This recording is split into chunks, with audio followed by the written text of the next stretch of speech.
المصطفى رسول الله صلى الله عليه وسلم وعلى آله وصحبه وذريته ورسوله وغفور فروعه سيقول الله لكم الفاتحة. أعوذ بالله من الشيطان الرجيم. بسم الله الرحمن الرحيم.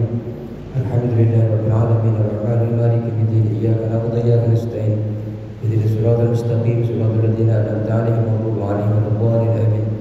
الفاتحة إلى الجنة والشين لا تكون في مقبرة سبابري ولا تكون في مقبرة بتبته كعظيمة شجاته وكأحمد وفساد سجاته وكعبد الحميد سجاته وكعبد حسن بن عبد الحميد وكعمر بن عبد الحميد وكعبد الرحمن بن زيد وكعبد القادر بن أحمد بن سيدي وكي رشيد بن عبد الله وكعبد الله بن نويا وكي جسوني بن مستهاب وكي حشدي بن نعمة ولجميع المؤلفات الكتاب الشيخ محمد بن قاسم الوزي والشيخ الإمام العلامة أحمد بن حسين أن الله تعالى يحمينا بحياتهم ويمدنا بمدادهم وينفعنا ببركاتهم وأنوارهم وأسرارهم وعلوم في الدين والدنيا والآخرة. الفاتحة. أعوذ بالله من الشيطان الرجيم. بسم الله الرحمن الرحيم. الحمد لله رب العالمين الرحمن الرحيم مالك يوم الدين اهدنا الصراط المستقيم صراط الذين أنعمت عليهم غير المغضوب عليهم ولا الضالين آمين. Al-Fatihah juga kita khususkan kepada seluruh jamaah yang hadir pada kesempatan kali ini atau yang menyimak dari manapun saja dari rumah masing-masing. Semoga Allah Subhanahu wa Ta'ala diberikan kesehatan lahirah wa batinah, hajat-hajatnya Allah kabul, khususnya para donatur, para pengurus-pengurus DKM Masjid Darussalam, para pengurus-pengurus RT dan RW-nya yang memiliki kecintaan terhadap Masjid Darussalam. Semoga Allah Subhanahu wa Ta'ala jaga kesehatan lahir dan batin. Allah berikan jalan setiap kesulitan-kesulitannya. Allah jadikan anak-anak, istri dan semua keluarganya menjadi anak yang saleh dan salehah. Allah tanggung segala kehidupan, Allah tanggung segala biaya pendidikannya, dan juga semoga Allah Subhanahu wa Ta'ala menjadikan ilmu yang kita pelajari ini menjadi ilmu yang berkah, yang manfaat di dunia dan akhirat, yang kelak menjadi penyelamat kita di dunia dan akhirat. Al-Fatihah. A'udzu billahi minasyaitonir rajim. Bismillahirrahmanirrahim. Alhamdulillahirabbil alamin arrahmanir rahim maliki yaumiddin. Iyyaka na'budu wa iyyaka nasta'in ihdinas siratal mustaqim siratal ladzina an'amta 'alaihim ghairil maghdubi 'alaihim waladdallin. Amin. Assalamualaikum warahmatullahi ta'ala wabarakatuh.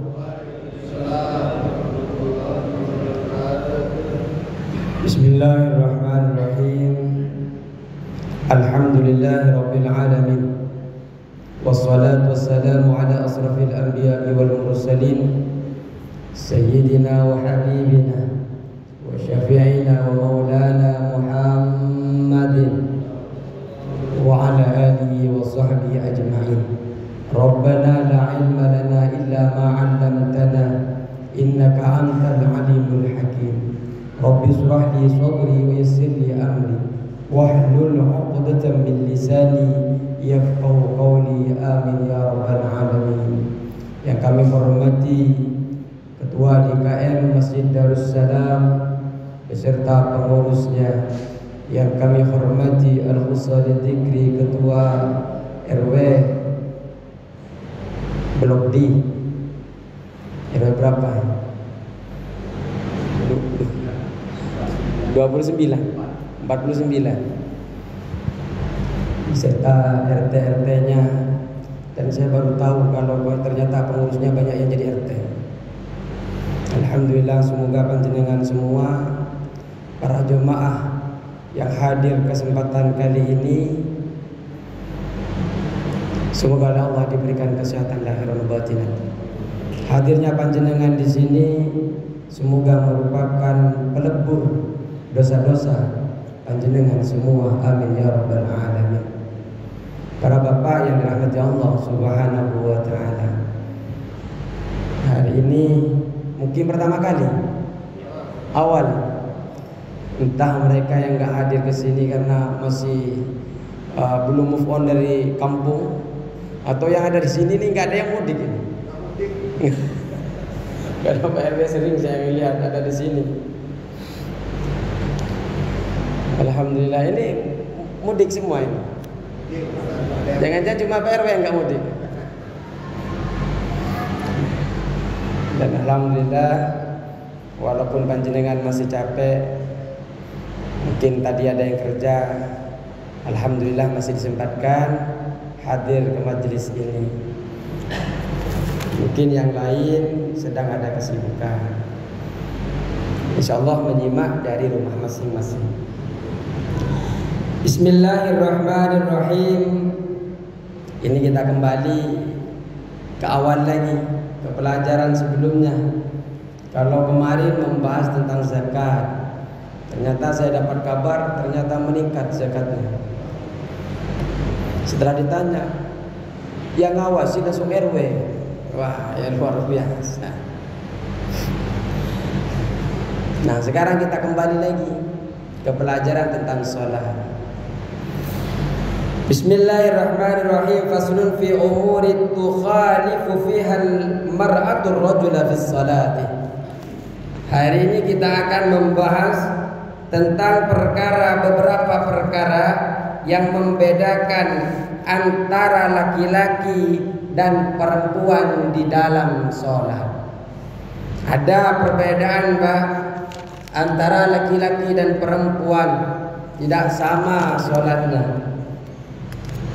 Ada beberapa yang tidak sama sholatnya antara laki-laki dan perempuan.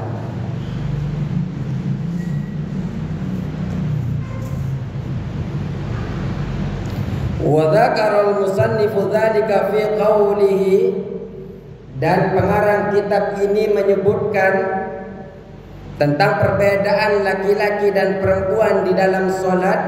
Wal mar'atu tukhalifu ar-rajula fi khamsati asya'a. Laki-laki perempuan berbeda dengan laki-laki itu di dalam 5 perkara.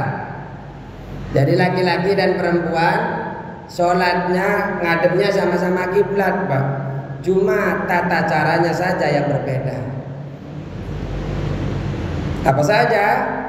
Nah, jenengan kan penasaran Pak. Kemarin walaupun ada istri dengan sholat, kan nggak kelihatan pakai mukena.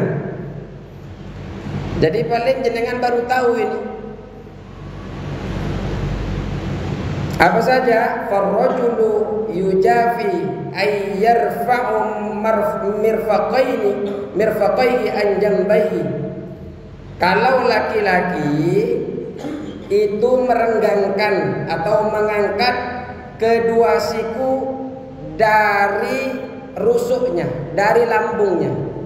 Jadi kalau laki-laki direnggangkan, wa yukillu batnahu an fakhdaihi, dan juga merenggangkan antara perut dan paha. Kapan? Fir ruku'i was sujudi, di dalam keadaan ruku dan sujud.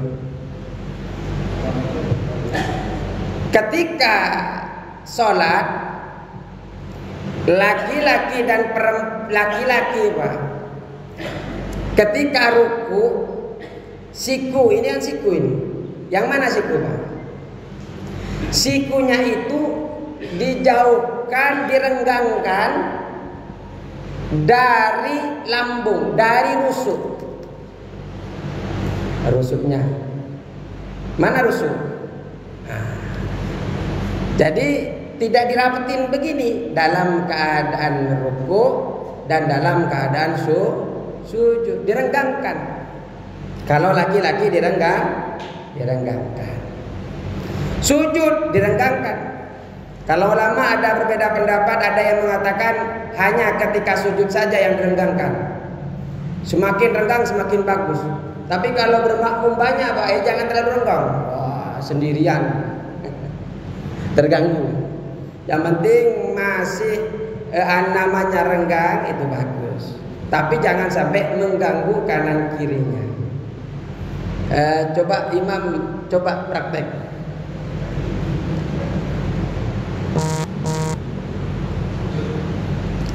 rukuk dulu. Nah, jadi siku ini harus jauh. Nah, ini siku sama rusuk. Ya. Terus ketika sujud, nah, perut sama ini renggang. Ini kalau laki-laki. Ya cukup. Jangan jauh-jauh, nanti kita praktek yang perempuan. Baik. Itu kalau laki-laki. Kalau panjenengan tidak renggang seperti tadi. Kalau tidak renggang seperti tadi, wah itu ya laki-laki juga, cuma nggak direnggangkan saja. Kalau dibilang kayak perempuan kan nggak enak. Jadi laki-laki cuma nggak direnggangkan. Jadi direnggangkan walaupun panjenengan lurus begini, ininya harus direnggangkan. Perbedaannya, sah apa kalau sumpahnya ini peles apa nggak? Ya sah, tetap sah. Cuma ini hanya membedakan di dalam kitab fikih. Terus yang pertama perbedaannya adalah bagi laki-laki berbeda dengan perempuan dalam sujud dan dalam rukuk dan sujudnya adalah merenggangkan siku dengan rusuk, dan ketika sujud merenggangkan paha dan siku. Terus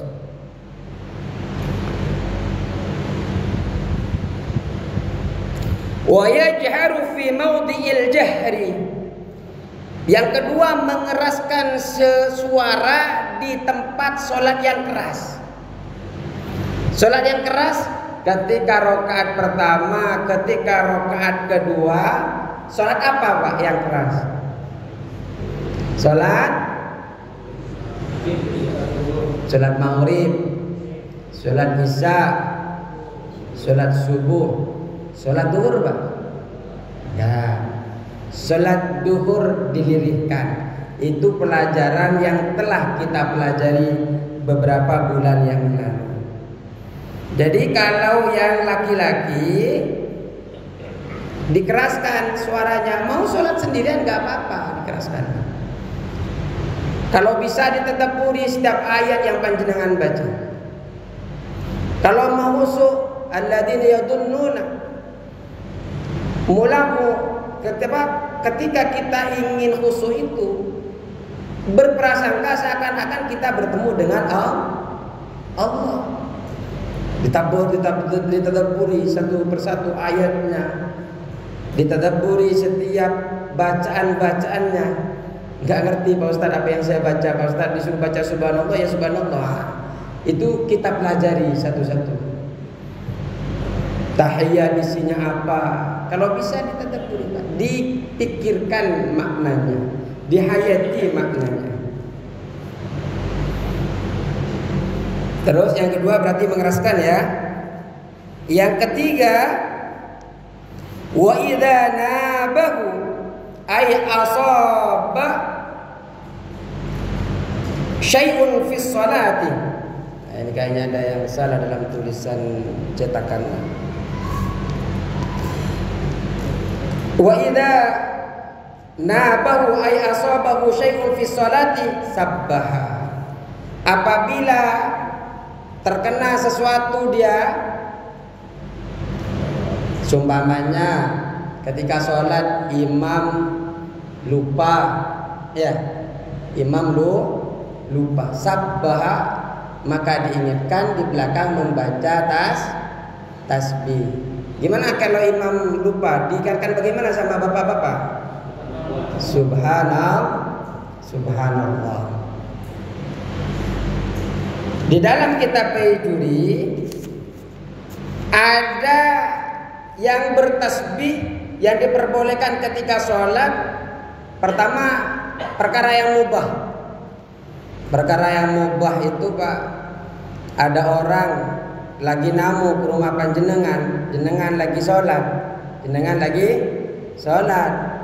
ada yang meminta tanda tangan, Assalamualaikum, jenengan lagi sholat. Gimana caranya? baca tasbih. Baca tasbih. Bagi orang tandanya diperbolehkan masuk, tandanya ada orangnya di dalam, cukup membaca tasbih. Itu hukumnya mubah. Atau yang sunnah, seperti panjenengan mengingatkan imam ternyata kurang rakaatnya, jenengan ingatkan dengan membaca subhanallah. Sunnah hukumnya.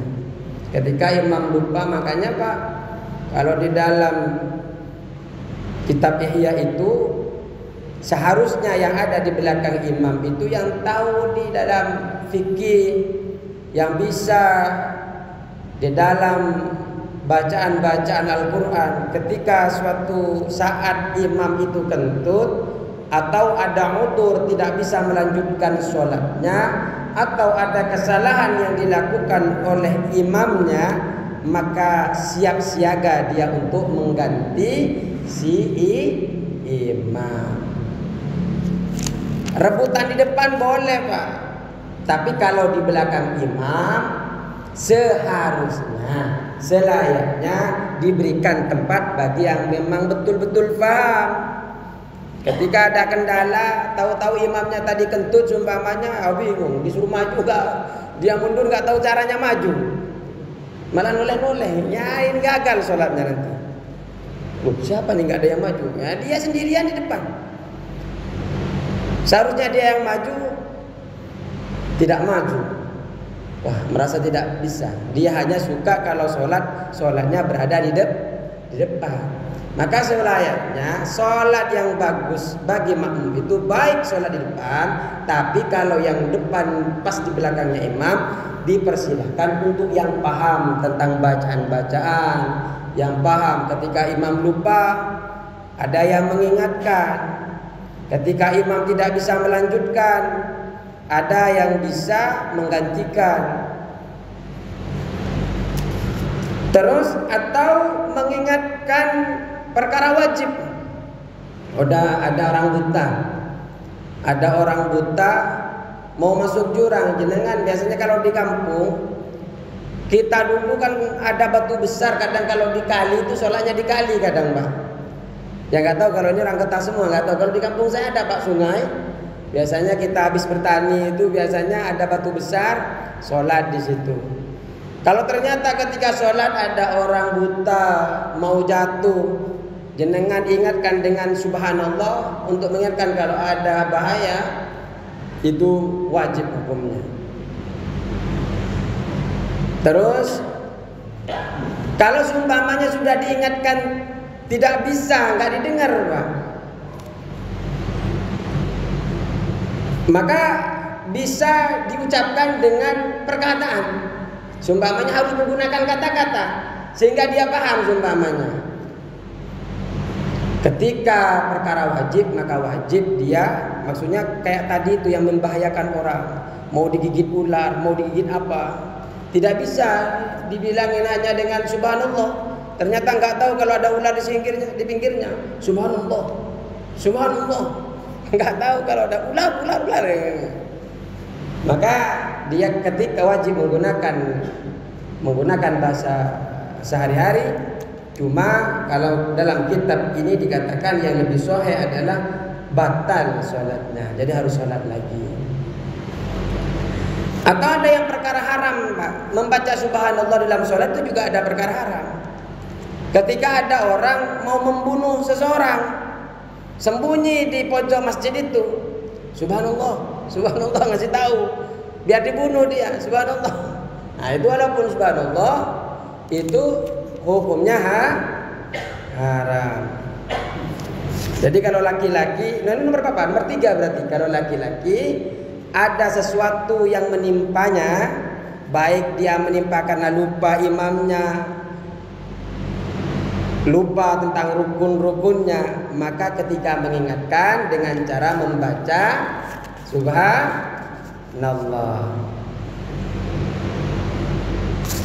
Terus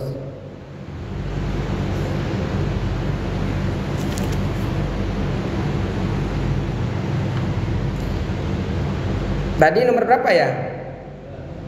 Nomor 3. Wa auratur rajuli ma baina surrati wa rukbatihi.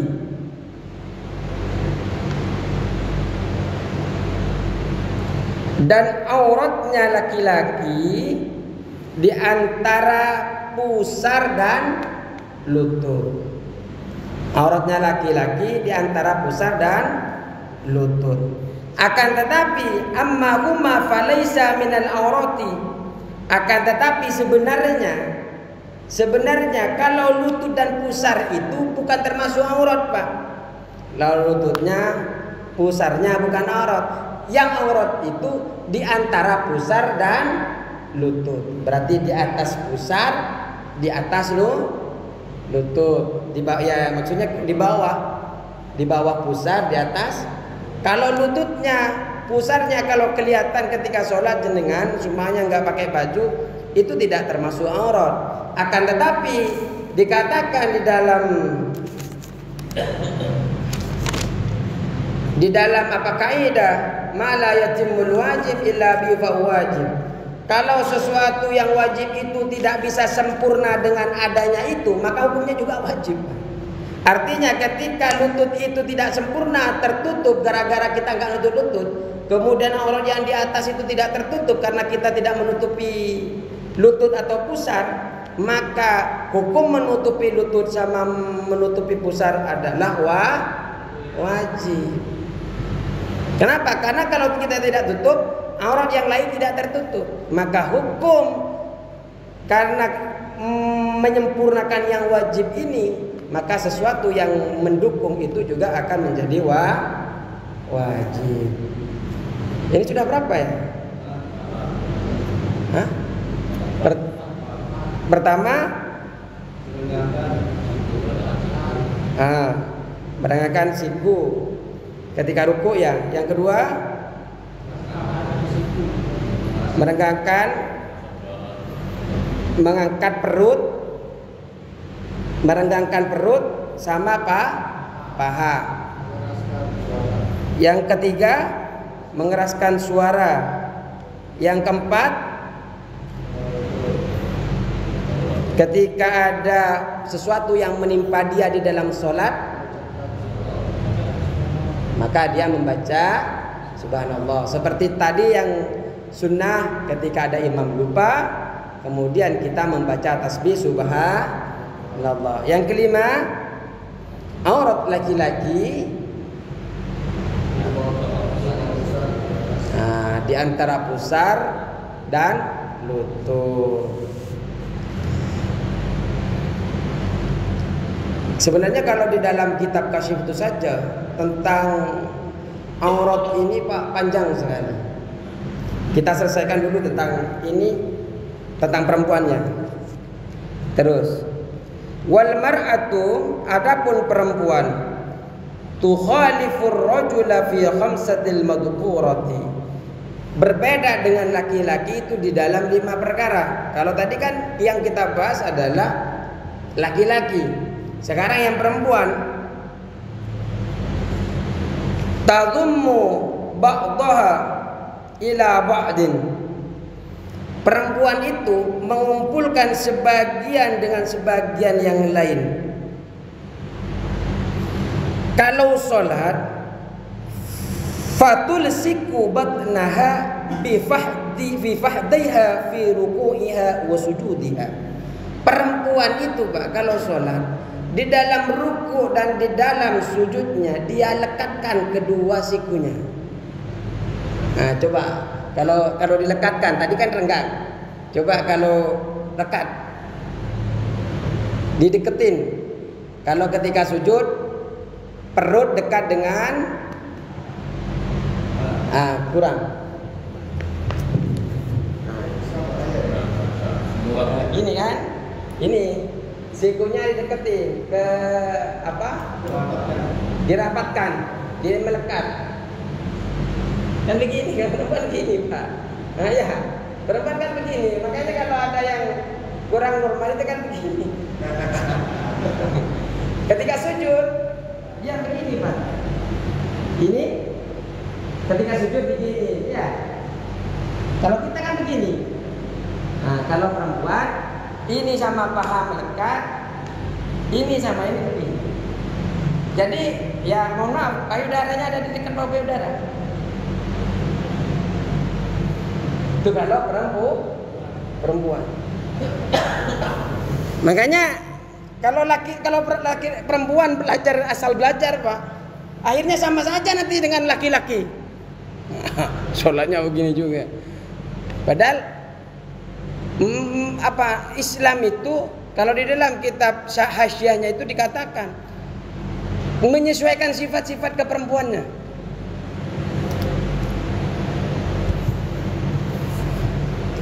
Terus wa tafutu sautaha in shalat bihadratir rijalil ajanibi, dan juga merendahkan suara ketika dia sholat ketika ada laki-laki lain ada di dekatnya. Walaupun sholat fardu Pak, kalau ada laki-laki yang bukan mahramnya, yang tidak ada ikatan famili dengan dia, karena suara perempuan itu juga merupakan aurat. Betapa banyak orang itu hancur gara-gara suaranya. Iya Bapak RW ya sumpamanya, ngayun, ngayun. Jadi sedangkan suaminya nggak seperti itu Pak. Tapi ketika Pak RW mau nelpon suaminya, ketika diangkat, iya Pak RW, ini mengayun-ngayun itu bisa berbahaya.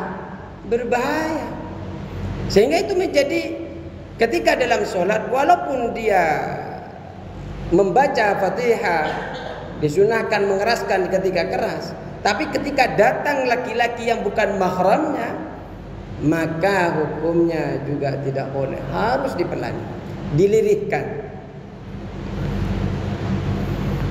Berarti sudah nomor 2 ya. Fa in shalat munfaridatan anhum jahara.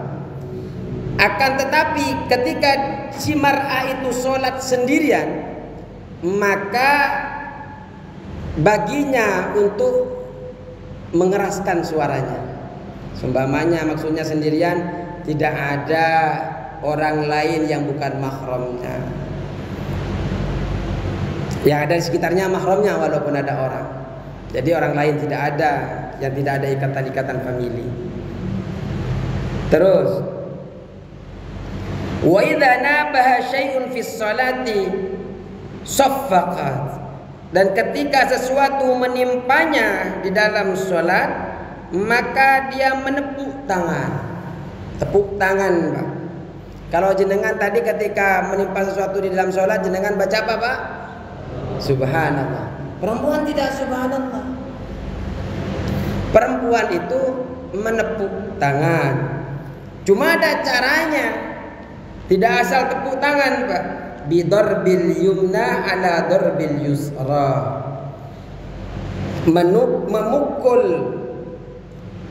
Memukul tangan sebelah kanan, mukul kepada tangan luar sebelah kiri. Nah, gini. Ini caranya ya, kalau perempuan bilang sama istrinya kalau mau ngingetkan. Bukan begini. Batal. Haram hukumnya kalau sudah tahu, kalau tidak boleh malah begini. Apalagi niatnya main-main. Sekali. Kalau belum enggak lagi. Maksudnya kasih jeda.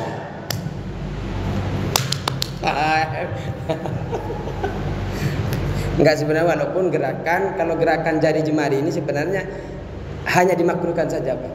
Tapi kalau gerakan tangan siku ke sini itu bisa membatalkan. Nanti ada fi'adati mubtilan.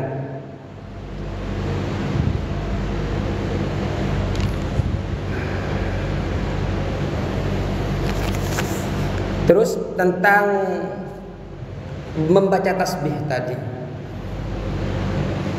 Membaca tasbih itu Pak, kita ketika membaca subhanallah itu kita harus niat berzikir.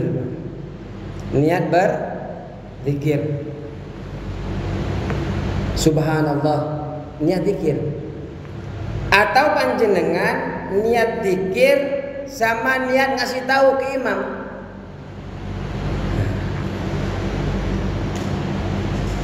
Atau panjenengan hanya baca saja.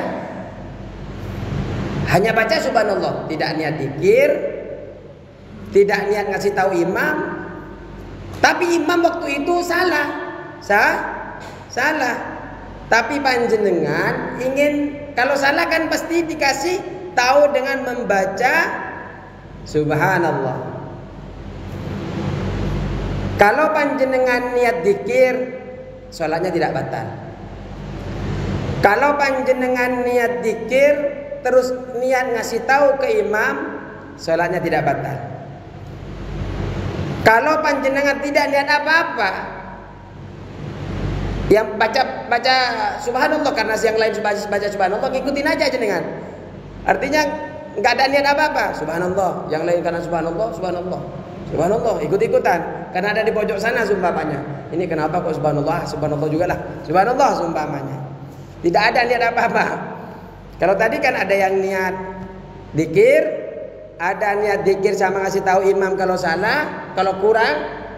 Ada yang niat imam karena sana yang di tengah baca subhanallah ikut subhanallah, teriak juga subhanallah. Kalau tidak niat apa-apa juga sah. Tapi kalau jenengan tidak niat zikir, kemudian panjenengan niatnya hanya ngasih tahu kepada imam kalau kurang, nah ini batal, Pak. Baca subhanallah cuma niatnya ingin ngasih tahu kalau rukuknya kurang, hukumnya batal. Subhanallah niatnya jenengan bukan zikir, tapi niatnya ingin ngasih tahu imam kalau imam itu rukunnya kurang 1 rakaat. Subhanallah ngasih tahu, bukan niat zikir. Murni ingin ngasih tahu kalau kurang. Maka hukumnya awil i'lami faqat batalat. Hukumnya batal. Jadi kalau panjenengan, ini kan kita sholat biar jelas, Pak. Jangan hanya baca subhanallah saja. Sekiranya subhanallah walaupun tasbih, tapi kalau niatnya tidak sesuai syariat, juga tidak sah sholatnya, Pak. Nah, ini saya hadir ke sini ini membacakan kitab agar sholat kita sesuai dengan apa yang diinginkan oleh Rasulullah Sallallahu Alaihi Wasallam.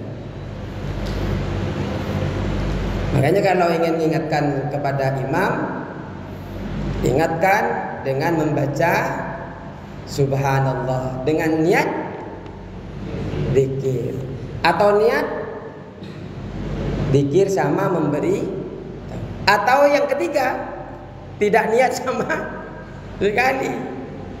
Tapi kalau ada niat tapi niatnya hanya ingin ngasih tahu kalau kurang, woi tadi nggak baca Fatihah, woi cuma. Tapi bahasanya dengan menggunakan tasbih, subhanallah, subhanallah. Biasanya naik dia duduk, mau salam mau tas apa, biasanya dia naik ketiga, dia malah duduk mau tasahud akhir, subhanallah. Tapi dia niatnya hanya ngasih tahu, batal sholatnya. Batal dia sendiri kan? Iya kok, Rasim sendiri. Kalau yang lain nggak ikutan, kecuali yang lain subhanallah mau ngasih tahu juga. Tapi kalau niatnya baca semua kok nggak apa-apa, nggak ada yang batal. Mudik. Lagi banyak orderan.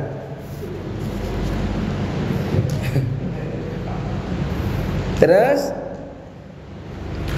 tadi kalau yang perempuan nyampe mana ya? Nyampe tepuk tangan ya? Kalau tepuk tangannya gimana tadi? Jadi yang ini yang dipukul, luarnya ya. Yang mukul tangan kanan. Jadi tidak boleh begini.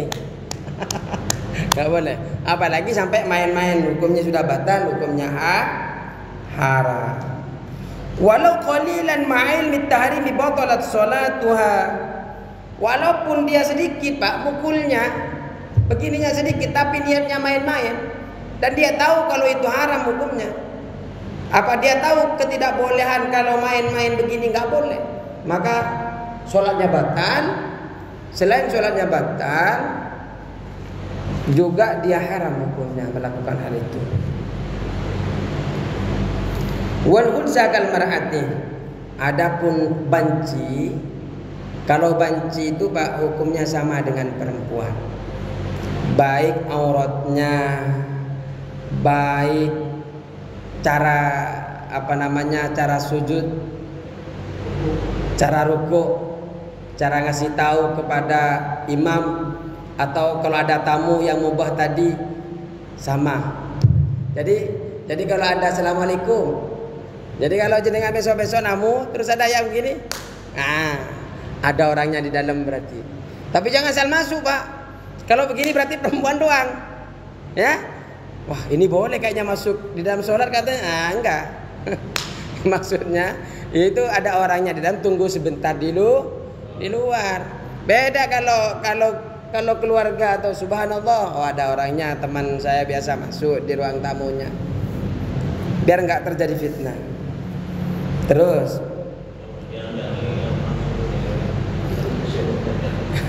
wa jami'u badanil mar'ati al-khurrati auratun. Seluruh badannya perempuan itu adalah aurat. Mulai dari kepala sampai kaki itu adalah aurat. Illa wajha wa kaffaiha, kecuali kedua tangan dan mukanya dan wajahnya. Wahati auratuha fis shalah, dan ini merupakan aurat di dalam sholat. Jadi di dalam sholat muka dan kedua tangan ini bukan aurat. Tapi wa amma kharijus sholati fa auratuha jami'u badaniha. Ini kalau di dalam Imam Syafi'i sebenarnya. Jadi kalau dalam Imam Syafi'i khususnya di dalam kitab Fathul Qarib, aurat perempuan itu seluruh badan. Seluruh badan. Jadi kalau memang ikhtilaf ulama, ada yang mengambil auratnya muka sama kedua tangan, sehingga ketika kita bertransaksi di dalam sholat saja boleh. Kemudian ada imam yang mengatakan boleh muka dan kedua tangan. Tapi kalau yang berhati-hati di dalam Syafi'i malah mengajarkan seluruh badan. Makanya jangan kaget, mungkin di blog di banyak yang begini ya. Yang cadar. Itu memang di dalam Imam Syafi'i ada. Dalam Syafi'i memang tertutup semua. Di dalam kajian, kalau dalam sholat, panjenengan laki-laki ketika sholat tidak ada baju yang suci, yang ada hanya menutupi aurat saja, maka nggak apa-apa, sah hukumnya. Pakai celana pendek umpamanya yang menutupi, kan ada biasanya celana bola sampai sini kan, sah Pak sholatnya. Ketika ada yang sholat di kantor umpamanya, itu ngapain sholat kok telanjang? Kita kan kadang seakan-akan telanjang kalau cuma pakai celana pendeknya. Celana apa itu namanya kalau dari pusar ke lutut? Itu sah. Atau pakai anduk karena tidak punya pakaian lagi, itu sah. Atau panjenengan nggak ada pakaian sama sekali, akhirnya telanjang dalam keadaan sendiri, sah sholatnya dan tidak perlu dalam kitab Kasyifatus saja dan tidak perlu mengulang. Yang penting memang tidak ada yang dipakai sama sekali Pak. Dan di dalam sholat itu sesuatu yang najis Pak, itu juga yang menyentuh kita barang najis, maka seumpamanya ada pohonnya nyentuh kita, ada daunnya najis nyentuh kita dalam salat sholat, kita nyentuh dalam keadaan berdiri, nyentuh. Pada saat nyentuh itu kita juga kena bersentuhan itu nanti jadi hukum di dalam mazhab itu. Sama kayak membawa najis. Makanya jadi ikhtilaf ulama ketika anak kecil yang tidak khitan. Ada dua versi itu. Ada versi yang pertama mengatakan ketika kita sholat, kemudian anak yang belum hitan itu gendong kita, maka hukumnya kita membawa najis, Pak. Sholatnya tidak sah. Kenapa? Karena di dalam kuluf itu dia kan pipis masih nyimpen dulu, Pak, di dalam kuluf itu, dalam kulitnya bekar anak itu. Sehingga ketika dia gendong ketika kita dalam keadaan sholat, maka sholat kita tidak sah. Ada yang ulama mengatakan seperti itu. Tapi ada yang mengatakan pendapat yang kedua adalah tidak. Walaupun dia sudah ada di luar kelamin, tapi dia kan masih terbungkus. Sehingga ketika anak kita biasanya anak gitu, Pak. Kita sholat, tahu-tahu gendong. Saya punya anak 3 itu, dari saat pertama sampai 3 itu kalau saya sholat gendong terus, Pak.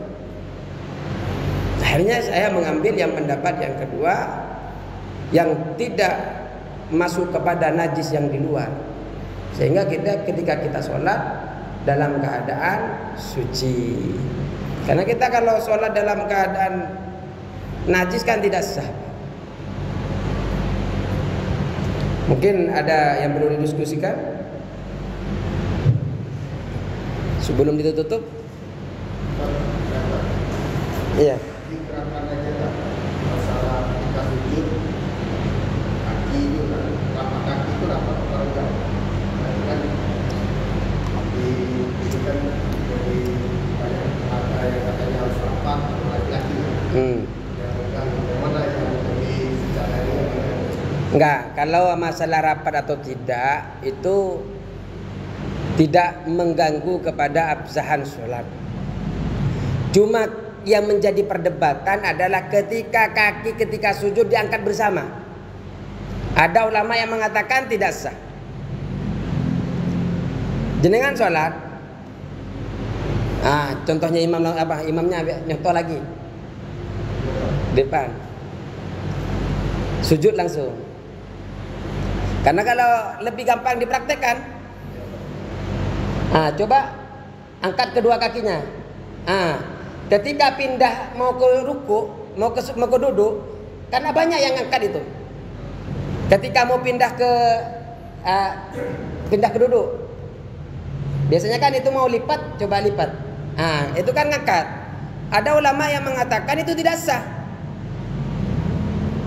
Karena memang ketika sujud itu 7 anggota harus lagi sujud. Dan ketika kita pindah itu kan dalam keadaan kita sujud. Makanya satu-satu, Pak.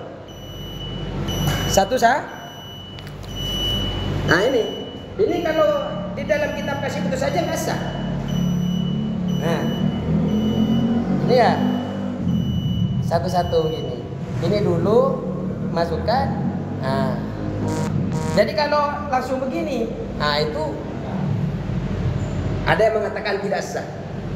Jelas itu dalam Safina itu. Kasih batu saja, tidak sah. Nah, itu yang jadi perdebatan ulama. Apa saja yang 7? Dahi, kedua tangan, terus ini. Jadi setidaknya satu tapak itu ada yang menggantikan. Naik. Iya, jangan sekaligus. Kayak kita loncat kalau sekaligus itu. Sebenarnya nanti kita ada pertemuan minggu pertama kita akan membahas fi adati mubtilatis shalah. Beberapa jumlah yang hitungan-hitungan yang bisa membatalkan sholat. Insyaallah kita minggu pertama insyaallah. Terima kasih. Enggak apa, semoga berkah. Bisa memberikan manfaatnya kalau hanya baca kitab tapi enggak dikasih contoh. Nah, nanti yang lebih seru ketika sholat khauf, Pak. Sholat lagi perang. Nah, nanti di sini belum kan sholat khauf? Belum.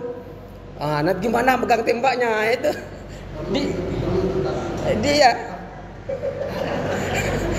Kalau di tempat lain kita praktek memang ada yang lagi jaga, ada yang lagi jaga, ada yang lagi sholat. Setelah yang jaga sholatnya selesai, pindah ke yang lain sholat sama imam. Nah, nanti kita praktek langsung. Memang bagus praktek. Cukup ya. Dalam momentum pertama semoga Allah berkahi, dan yang hadir semoga tetap istiqomah karena ini awal berat. Dan yang belum hadir semoga Allah gerakkan hatinya, mungkin karena sibuk, gerakkan lembutkan hatinya bisa hadir ke majelis ini. Karena sayang sekali sudah tidak tahu tapi tidak belajar, ini yang sangat disayangkan. Dan perlu mungkin ada harus marketing. Ayo ngaji. Insyaallah berkah. Oh, masih ada lagi, silakan.